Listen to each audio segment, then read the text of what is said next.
Power Pivot can import the content of any SharePoint list.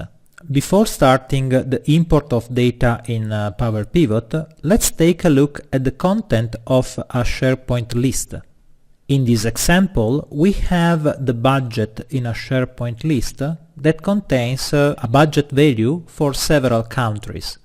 As you see, the SharePoint list has several tools, and in particular we have the Export as Data Feed button that allows you to create an atom SVC file which corresponds to a data feed information for Power Pivot. I already saved this atom SVC file with the name of budget.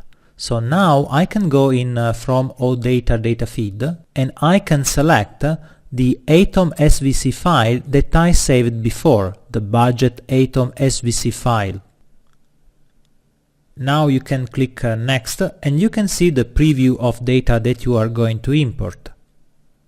In the preview you can see that there are much more columns than what we have seen before in SharePoint, and the reason is that there are technical columns that contains information used internally by SharePoint. We only selected the columns that we are interested to, so country budget, and we click OK. We exclude all the other columns that are specific for SharePoint.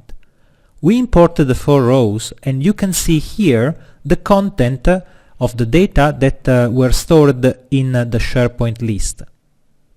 The next step is that we can update the data in SharePoint and then see how we can refresh the data in Power Pivot too. For example, we can edit the value of the budget for France, lowering the number from 5 million to 450,000.